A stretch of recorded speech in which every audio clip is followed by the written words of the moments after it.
Welcome. We are live on YouTube, Facebook, and LinkedIn. Say hello in the chat and tell us where you're watching from today. So, welcome to NeuroWomen Natter live, episode 21. I'm Toni Horn. I'm Charlie Hart. And today our podcast is called Late Diagnosed Rage. So, I'm not angry about my diagnosis, far from it. I'm angry that it took 40 years. And I think that's what we're talking about today. I call it the lost 40 plus. Yeah, definitely relatable to that. Absolutely. So we're two ADHD women in our 40s, diagnosed late, having a conversation that no one had with us in our 20s. So we're going to be asking each other some questions, and we want your questions as well in the live. Is there anything that you want to ask us, or anything that you just want to get off your chest? As you know, whether you are a male ally looking to understand more, absolutely put your question in there. If you're a woman who is discovering a neurodivergence, put your question in there. If you just want to know more about me and Charlie, ask us. We're more than happy to do it. So Charlie, I think Thomas Woodham's in the chat there. Hi, Tom. Hi. So Charlie, I'm gonna quiz you first, Okay. and then I'll hand over the reins where you can then absolutely quiz me. So, when you finally got your diagnosis, was the first feeling relief, or actually heavier? So it was definitely relief for me. I just wish I'd known more of the picture. So I thought there were so many different reasons why I was struggling. I thought it was because of childhood stuff, bullying, early adulthood, negative experiences. Maybe I was a psychopath. Yeah, I'd been through therapy because I thought that I didn't, that people weren't warming to me and that I seemed to be really cold, all kinds of things. Then I realised that I was autistic. So I thought it all made sense. Suddenly there's a reason, a concrete reason why I'm struggling, why I'm so overwhelmed, why I so often end up depressed, which I now think was more likely burnout. So it was an incredible relief. There's not something wrong with me. I'm just autistic. So what I am still quite annoyed about, though, is that it took another 6 years to get diagnosed with ADHD. So all through my 40s, right up until I was 49, I didn't have ADHD meds. And as perimenopause was getting worse for me, affecting my executive functioning, my working memory, it meant that I really struggled to cope with my work. So I could really have done with them identifying both at once. Yeah, no, I agree. So which version of your younger you is harder to grow? Yeah, I think it's the fact that the struggles I was going through made me feel like such a loser and so down on myself. So I was lacking self-compassion and self-esteem, which is already dented when you get bullied at school anyway. And through some of those early relationships that I've shared a lot about on this podcast, but just feeling like I couldn't do things that someone of my intelligence should be able to do, and like upsetting people when I didn't mean to, and all that stuff, it made me feel like a loser. And so I just could have done with knowing that there was a valid reason why some things were harder for me. And it would have been helpful to know about the kind of spiky profiles and understand more that there's things I'm really good at and things that are gifts and charming quirks and stuff, rather than just feeling like I'm a total loser and failing at adulthood. Well, I don't think you're a loser, and I don't think you're failing at all. Yeah, neither do I now, but it shouldn't have taken me until my 40s to realise that, really. How did did anyone surprise you, or for better or worse? Yeah, so my husband responded really well to it. I think once he got past that initial kind of, why do you need another label kind of thing, once he realised more about the implications of it, he really embraced the idea that there's something different about me. So I was a bit worried that people might, due to this sort of nerdy stigma of autism, that people might think that it made me less attractive or less sexy or anything like that. And yeah, I don't think I've ever heard anyone say that out loud. I don't think I have. But so I'm really relieved to see you nodding. Yeah, no. I was relieved he still fancied me, even though I was autistic and a nerd, you know. But then I had friends who were like saying, "But you're pretty sociable," and they seemed to. It was hard for me to tell whether they were implying that I wasn't autistic or whether they thought they might be as well, or at least shared some of my experience. It's hard to say. But then I'd also got friends I was trying to talk to about it who I thought were, but that got really fed up hearing about it and completely cut me off. So I had a couple of close friends who completely severed ties and blocked me on WhatsApp and all sorts, because I was talking about myself too much when I was going through a period of kind of introspection and retrospection and getting my head around this new diagnosis. So it was a real mixed bag. Work was great, though. I told everyone at work, and they were really supportive and gave me opportunities to talk to the team I was in about how it impacts me and what I want people to understand and all that. It's like further down the line, I had a few issues with people perhaps not consulting me about things they might have done previously. But at the time, it was all very positive.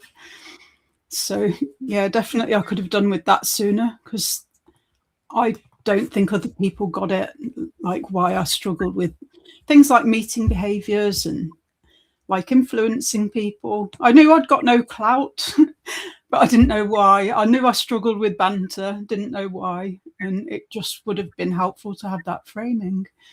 But pretty much it's all just really good news for me. So how about you? What hit you harder at first when you were first diagnosed, I guess, with, was it dyslexia that came first? And then first, yeah, I was 17.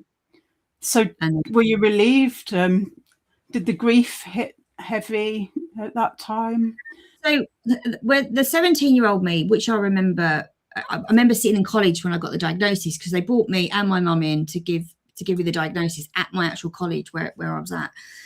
And it kind of was, that was a sense of relief, because there was now a why that, you know, academically I was struggling with.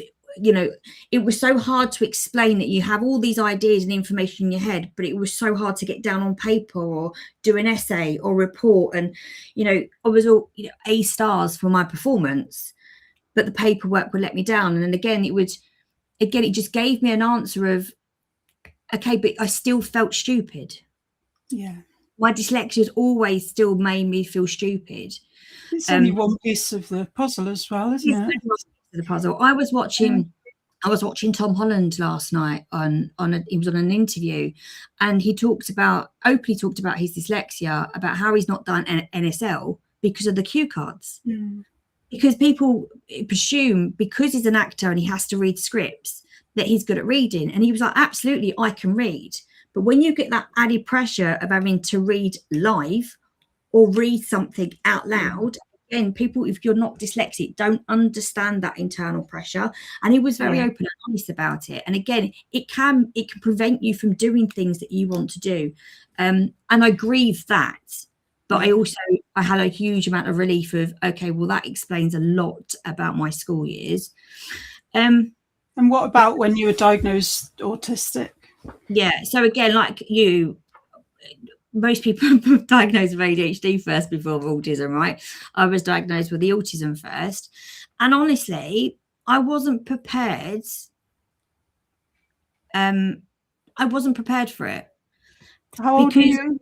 Remind me. So I was forced. It was literally a week after my 40th birthday I got my autism diagnosis, because my ADHD one was only last year, and I did it because of all, you know, the similarities, the traits, and obviously the work that I did. I went down the rabbit hole of research and was like, there is too many associations. But again, even for myself, who somebody works in this, still had autistic or stereotype image in my head of what autism was, and it surely couldn't be me. This very, you know, the person who can become across very confident, the person who does all these things outside of work, and but again, understanding the internalization. And if was standing of, oh, okay, and now I start to really understand me better. So some it was a kind of, again, what you said, there was this, I didn't want to tell people because I didn't want people to see me less of. Yeah, I was quite worried about the stigma, and it's always been important to me that people think I'm attractive. That's a really awful thing to say out loud, but you know a bit about my early adulthood, and it all kind of makes sense. And I really did think it would mean that people would just bully me and think I'm a dork. But when you with the ADHD one, apart from having been combined ADHD, it didn't come as a surprise, but it did come to a surprise to my husband, because he was like, well, you can't be ADHD because I'm ADHD. It's like we both couldn't, right? Because our ADHD grows up completely differently.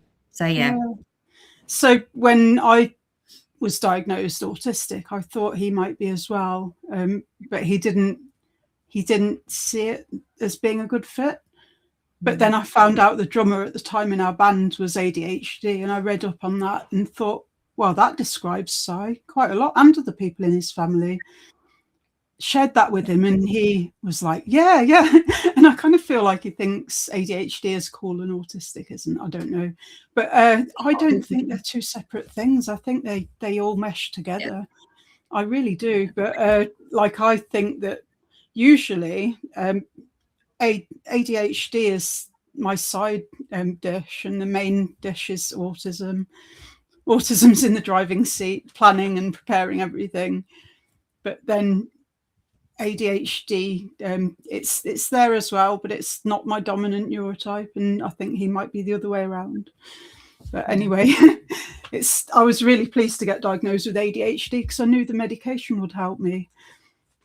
I don't think that you really need a diagnosis of autism, because self-identification is valid. It's just a collection of traits, and it's easy to research it and look at yourself and how you experience the world, and to understand yourself through the lens of autism. And I honestly don't think that any clinical professional needs to rubber stamp that. They're just telling us what we already know about ourselves. But ADHD, we need that because of the medication. Yes, absolutely. What was I going to ask you next? I've lost my question list.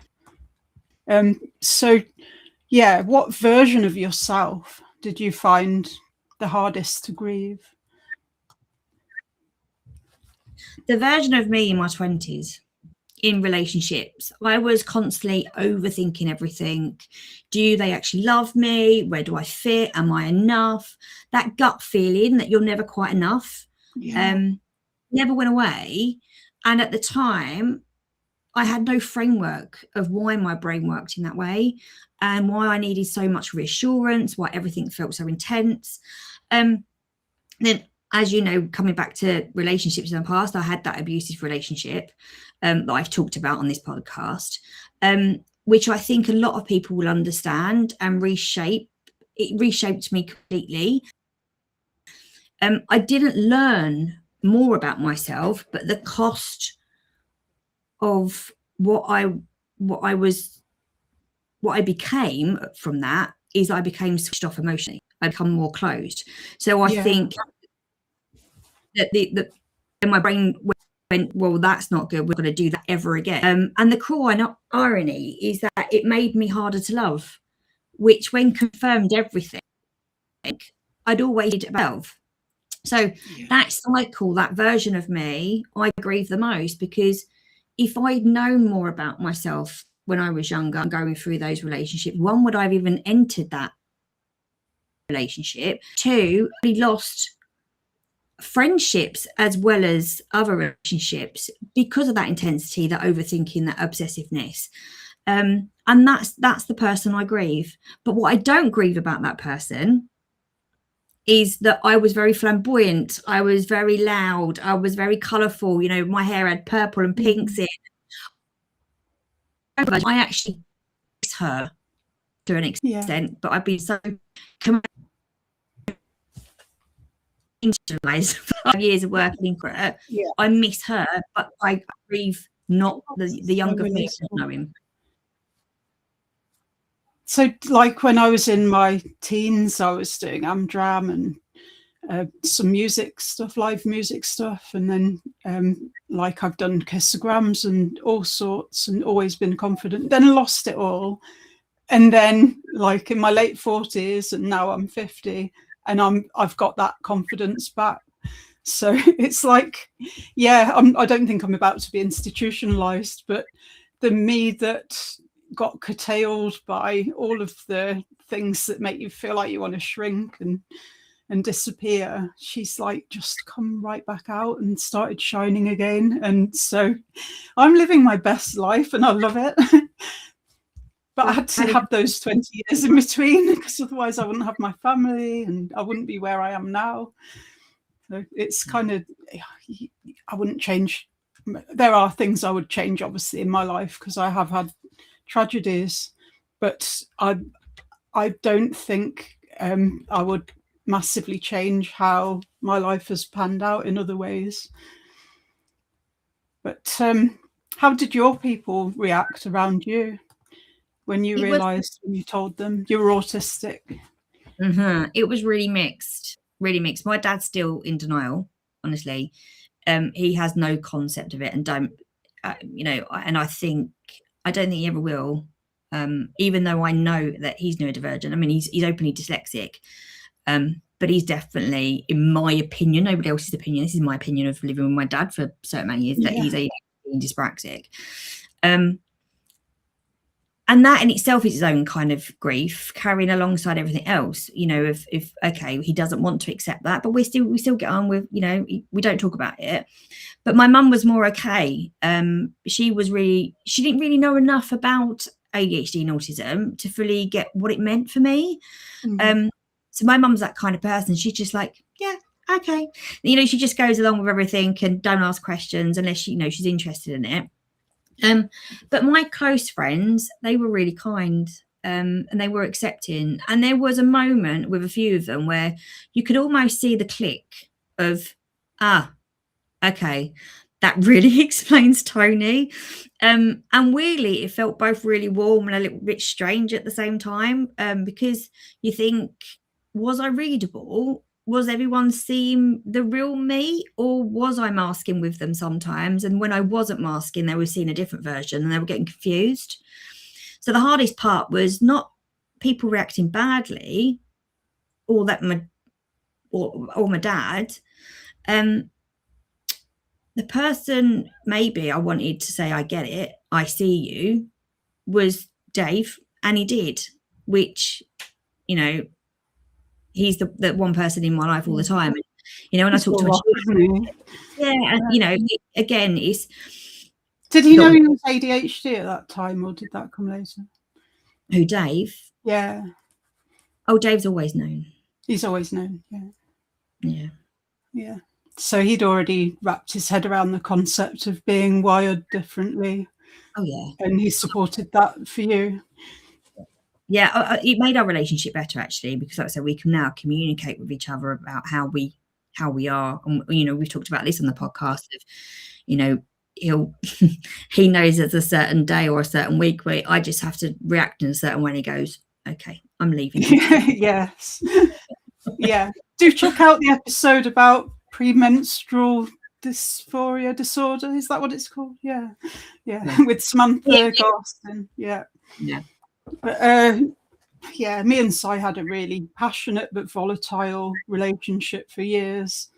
And when we realised what we were working with and how rejection sensitivity and meltdowns and all that stuff interacts with it. We just went from strength to strength because we were able to diffuse and then analyze things when we're calmer and make reasonable adjustments for each other instead of just blowing up at each other and getting worse and worse. It could well have saved our marriage, I don't know, but it's certainly helped. Yeah, absolutely. Sometimes I really feel like everything that I've just said is writing it all down in a manuscript and actually posting it to some of my old school teachers. Yeah. Going, have a read of that, and now tell me that I was lazy. Now tell me that I'm stupid. Just have a little read of it and think about how you used to teach me. Yeah, definitely. I think that'd be really cool to do. And I want to do the same for managers as well who have tried to change my behaviours. You know, it's always men. No, it's not always men, but this particular one is always men. The ones that say to me, I was trying to explain a long question to you and you were trying to jump in with an answer rather than listening to me and all that kind of thing. They think they're helping, but it just made me feel small, and it would be good to get all that out. Hey, we should write a book. I bet we could collect a whole load of neurodivergent women voices with this stuff. Absolutely. Absolutely. Dear teacher, dear manager, etc. Yeah. But where are you now with it all, though? Where does it leave you now? Actually, you know what? To be honest, diagnosed ADHD, aren't you? Yeah, I think I'm in there messy. I'm not where I was when I got first diagnosed. You know, the acute grief that, you know, that softened, you know, and I'm not grieving it at all anymore. Not the diagnosis, but I still have them days of what ifs. I don't think I've fully made peace with it either. And what I found is that the diagnosis gave me permission to stop fighting myself quite as hard. Yeah. And that's not the same as peace. I still don't have peace with everything, but it's something to start. And I think that's where I am at the moment. And I always think I will be working at it. Obviously, because going through perimenopause as well, again, that's added another layer to my neurodiversity that I haven't experienced before, because everything's heightened and everything's changing again, and I've got to start relearning that about myself again. So I don't think I'll ever be at peace with it, but I'm definitely kinder to myself. Definitely, yeah. So I think it's a journey, and we just keep growing and learning. But the ironic thing is, a lot of the people who are much younger than us already know it all. So I knew it all when I was about 30, and the more I know, the more I realise there still is to know and learn. Oh, absolutely. Yeah. I thought I was like the bee's knees at the age of 20. I know this and I know that. Look back now and I go, you were such a fool. Yeah, definitely. And some of the things that I thought were the source of my difficulties, like generational things, you know, I've then some time down the line, I've thought, well, you know, my parents had their own baggage and so did their grandparents, and all this stuff runs in the family. And there's really no heroes and villains in this story arc. No. It's just, we could have taken a bit more of a shortcut to the happy ending, but there's never a perfect happy ending. I still have a difficult time now from time to time, and I'll still have things that happen that put me right back into that meerkatting, catastrophizing mode, hypervigilant and struggling to cope, even though my life is so designed how I want it to be, because it's just hard being neurodivergent, even if you know. What do you think about that? I think life is hard generally. Yeah. I really do. Whether you're neurodivergent or not, obviously we've got an extra layer of difficulty of navigating a neurotypical world, and constantly, and I was talking to someone this morning, constantly having to advocate for yourself becomes tiring. Definitely. Yeah. That's where the world and the you know, workplace needs to change, is that I shouldn't have to keep advocating for myself. Yeah. So we can spend a long time trying to meet this societal idea of normal, performing normal, being acceptable. And we can spend a lot of time advocating for our needs, and there's quite a big chunk where we're doing the both of those things, and that could be that messy middle that you're talking about there. So I can't wait until I'm 82 and I wear purple and have lots of cats and tell people to fuck off whenever I want to. And I'm kind of caring what people think. Get a blue rinse. You get a. Okay, Yeah. you get a blue one. No, I have dreadlocks. I love that. We got any questions, Charlie? No, there's one question from Thomas Woodhams saying, what's everyone's thoughts on Alex Partridge? So yeah, I'd like to be an ally to the neurodivergent male community, and particularly to men with ADHD who think they might be autistic. And I'd just like to say to all of those men, you're not too much. It isn't that everyone thinks you're an arrogant asshole and hates you. It's just rejection sensitive dysphoria. And I'm in your corner, so keep going. Yeah. And I can't wait for your next book as well. And yeah, thank you, Alex, for everything you've done to help us women to understand things about ourselves from the completely male perspective. It's really, really helpful. And for any autistic people who are thinking, what's she on about? I'd just like to explain that I was attempting sarcasm there, which is where you use the opposite of the truth for comic effect. And that was being condescending right there, which is what Alex Partridge does all the time. So I think I've probably made my feelings quite vague about that, but there you go. And unless you want to add anything to that, Toni, there's one more comment. Any more comments? Any more questions? Angola Barasa says that they are loving this conversation. Thank you very much. I'm glad you've got the questions your end. There's no way I would have read that name. Yeah. I've got no idea whether I pronounced it wrong, but unfortunately there's nothing on Restream that will help me with that. But it's really lovely how every month we see new names popping up. So we don't have a huge platform. No one's going to sponsor our podcast, and that's good for the listeners. I think you don't have to listen to all the adverts, but just if we're helping a few people, it's worth doing. And worth noting, we have most of our listeners on our podcast are Australian. They're from Australia. Wow. So when I did, the Australians love us, Charlie. Yeah. I'd love to do more work with Australians, but it's like the time difference is a pain. I have to talk to them at 8 o'clock in the morning, otherwise it's night time for them. Absolutely. Okay, so again, we absolutely love going live on these podcasts. If you have missed it, obviously you can rewatch the live on LinkedIn because it's recorded.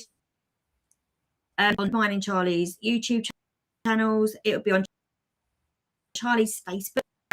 And you can also get it on Spotify and I think it's on Apple now. Apple Podcast is on there as well now. So you can always follow up. We've got lots and lots. Again, this is our 21st episode. So 21 of these. That's amazing. More to listen to. So thank you ever so much for those who've been listening, and thank you for those who are listening at any point in time. We appreciate you. Thank you.